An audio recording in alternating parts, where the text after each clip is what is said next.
देखिए 232 दिनों बाद बहुत बड़ी लंबी लड़ाई रही।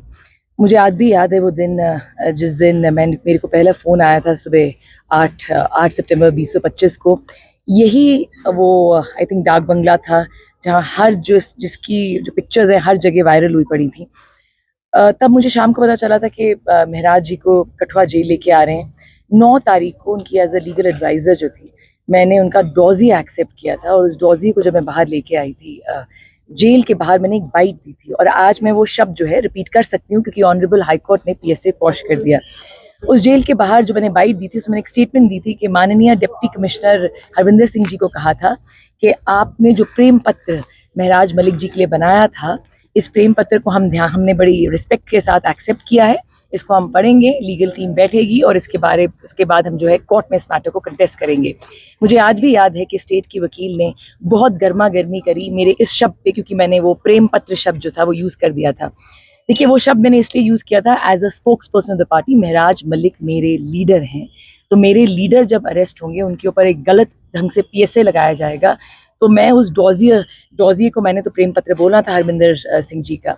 उसके बाद मुझे याद है किस तरह से हमारी एक जद्दोजहद रही कोर्ट में, कितनी मुश्किलें थीं, कितने लोग नेगेटिव बोलते थे, ट्रोल करते थे, हमें सवाल करते थे, इतने सारा फ़ोन कॉल्स आते थे।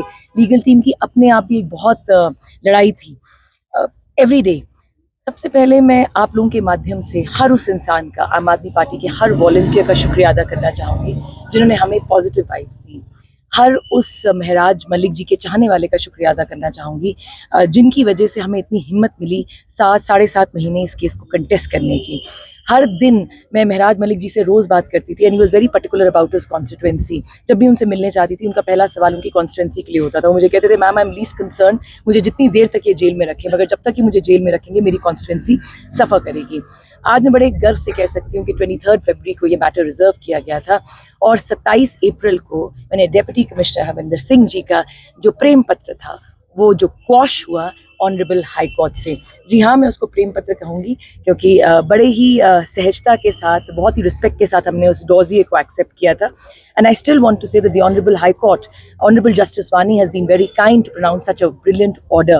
27 को ये ऑर्डर प्रोनाउंस हुआ, 28 को महराज मलिक जी बाहर थे, बल्कि 27 को ही शाम को तकरीबन 10:15 साढ़े 10 बजे हम जेल के बाहर थे। जो भी हमारी रिक्वायरमेंट डॉकेट जो प्रिपेयर करना होता है वो सब हमने ऑनरेबल जेलर साहब को दिया था, मगर उन्होंने कहा because of certain security concerns जो थे महराज मलिक जी को रात को नहीं छोड़ा जा सकता। दिस मैटर मुझे नहीं पता था जब तक हमारी ये जो पूरी लीगल टीम जिसमें राहुल पंत जी थे, शेख शकील अहमद थे, मुजफ्फर खान जी थे, दिन रात सबने मेहनत करी, जुल्करनैन चौधरी, तारिक मुगल, सब ने एज अ टीम वर्क किया और ऊपर वाले की बड़ी मेहर रही कि महराज के अच्छे अमालों की वजह से कुछ कर्म हमारे भी जुड़े थे कि आज जो था फाइनली महराज मलिक जी के फेवर में ऑर्डर आया। एक ग्रीवेंस मुझे ज़रूर रहेगा, रादर 2 ग्रीवेंसेस रहेंगे। जिस दिन मैं कठुआ जेल से निकली, मैं ये किसी जेलर साहब के बारे में कुछ नहीं कह रही हूँ, बट आई एक्सपेक्टेड कि एटलीस्ट महराज मलिक जी की गाड़ी के आगे, जिस गाड़ी में हम लेके आए थे उनको, एक पायलट होती और उनकी प्रॉपर सिक्योरिटी होती। कोई भी एस्कॉर्ट उनको नहीं दिया गया। इस चीज़ का मुझे मलाल रहेगा। आज भी जब हम आए there was no escort with mister Maharaj Malik. वो सिर्फ ही is a very popular face in Jammu and Kashmir. Jammu and Kashmir क्या, पूरे इंडिया में एक बहुत बड़ा पॉपुलर फेस है। और सबसे बड़ी बात, महराज मलिक सिर्फ एमएलए नहीं है डोडा के, महराज मलिक आवाज़ हैं, प्रेसिडेंट हैं आम आदमी पार्टी जम्मू कश्मीर के। उनका ओहदा किसी आम एमएलए के तरह नहीं है। इसलिए मुझे बड़ा बुरा लगा जब मैंने सुबह देखा कि किस तरीके से there was no escort that was given to mister Maharaj Malik, बल्कि एस्कॉर्ट देनी चाहिए थी महराज मलिक जी को, वो नहीं थी। उस चीज़ से मुझे ज़रूर ग्रीवेंस रहेगा। 163 अभी महराज मलिक के आने से पहले एडमिनिस्ट्रेशन ने डिक्लेयर किया था। अभी जो जन सैलाब देखने को मिला, आम आदमी पार्टी कहाँ देख रही है खुद को, और जो 163 लगाया गया था उसको किस तरह से देखी? देखिए, सबसे पहले I was not aware of this order. जब मैं आ रही थी जम्मू से तब मुझे किसी ने फ़ोन करके बताया कि इस तरह से ऑर्डर जो है इम्पोज किया गया है। सबसे बड़ी बात जो है ये मैं आप लोगों के माध्यम से लोगों को कहना चाहूँगी, जिस दिन महराज मलिक जी का ऑर्डर प्रोनाउंस हुआ था उस दिन माननीय जज साहब ने एक बहुत इंपॉर्टेंट स्टेटमेंट दी थी। उन्होंने कहा था the legislature and the bureaucracy has to work together administration को और एमएलए साहब को मिलजुल के काम करना पड़ेगा। तो आप, मुझे लगता है ये आप सवाल मुझसे नहीं डिप्टी कमिश्नर डोडा से पूछें कि उन्होंने ये इस तरह का सेक्शन क्यों इम्पोज किया था। बट हैविंग सेड दैट, हम चाहते थे कि हमें परमिशन मिले। I personally spoke to honourable SSP Doda. उन्होंने मुझे बताया भी था कि कोई कर्फ्यू तो उन्होंने इम्पोज करना नहीं है, but due to certain security concerns permission was not given. मगर हाँ, अगर परमिशन पहले मिल जाती, हमें सिक्योरिटी प्रोवाइड हो जाती with due reverence to whatever their grievances were. उनके भी अपने लिमिटेशंस थे, एसएसपी साहब के भी, उनके भी कुछ लिमिटेशंस रहे होंगे, डिप्टी कमिश्नर साहब के कुछ लिमिटेशंस रहे होंगे।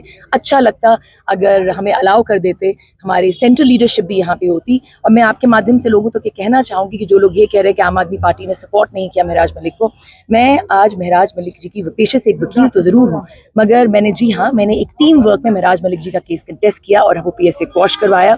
मगर उसके साथ साथ मैं आम आदमी पार्टी की प्रवक्ता भी हूँ जम्मू प्रोविंस की। महराज मलिक जी ही मेरा ऑर्डर जो थे वो निकाल के गए थे just before he got arrested under this PSA. उसके तहत मुझे अपना कर्म करना था।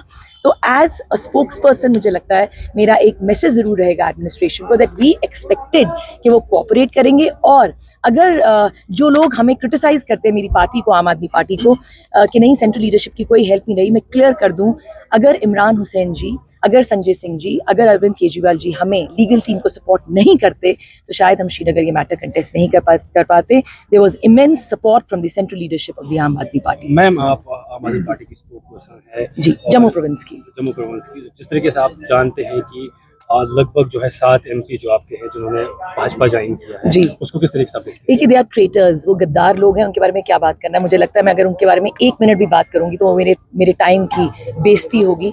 मैं महराज मलिक जी के बारे में बात करूंगी कि महराज मलिक, जो मैं हमेशा कहती हूँ, वो आम आदमी पार्टी के धुरंधर हैं। और जब भी मुझे लोग कहते हैं कि आम आदमी पार्टी का क्या फ्यूचर है जम्मू कश्मीर में, मैं एक ही तरीके से कहती हूँ कि महराज मलिक जिस तरीके से इस पार्टी को आगे लेके जाएंगे वही तय करेंगे इस पार्टी का फ्यूचर लीगल जम्मू टीम में कश्मीर में। आपने इस केस को भी स्टडी किया है, आपने ये केस भी लड़ा है, जी। क्या आप कंपनसेशन के लिए भी करेंगे? देखिए, we had asked for a compensation. ये जो पूरा ऑर्डर जज साहब ने दिया, माननीय जस्टिस वानी साहब ने जो ऑर्डर दिया, ये 87 पेजेस का ऑर्डर है। And I will be very honest, पिछले 5 दिन से मुझे टाइम नहीं मिला है वो पूरा ऑर्डर पढ़ने का, क्योंकि मैं कोर्ट में थी। जो भी जज साहब ने कहा वो मैंने आप लोगों तक बताया कि सबसे इंपॉर्टेंट बात जो उन्होंने कही, उन्होंने स्टेट को देख के कहा कि एमएलए के अपने प्रिविलेजेस होते हैं। उन्होंने ये भी कहा कि डिप्टी कमिश्नर डोडा ने अपनी ईगो जो है वो ज़्यादा ऊंची रखी, वो नहीं रखनी चाहिए थी। और उन्होंने ये भी कहा कि ब्यूरोक्रेसी और लेजिस्लेचर को एक साथ काम करना है। बाकी जो कॉम्पनसेशन की बात है, as such nothing has been awarded, मगर फिर भी the legal team will sit together, then we'll decide. See, that has to be decided by mister Malik, क्योंकि हमने मलिक साहब के ऑर्डर्स के हिसाब से चलना है कि वो क्या चाहते हैं। मैम, आप एक एडवोकेट है, आपने इस केस को स्टडी किया है। जब भी किसी एमएलए पर पीएसए लगाना होता है तो उससे पहले जो है जो स्पीकर होते हैं उनसे जो है परमिशन लेनी पड़ती है। क्या स्पीकर से पीएसए लगाने के लिए नहीं, permission आप ली थी? मैं आपको क्लियरली बोलती हूँ कि ये सवाल आप मुझसे ना पूछें, ये सवाल आप स्पीकर साहब से पूछें, ये सवाल आप एनसी की सरकार से पूछें कि रेजोल्यूशन में कुछ मिलता या नहीं मिलता, वो बात की बात थी। They could have at least moved a resolution, ये तो वो कर ही सकते थे। Thank you.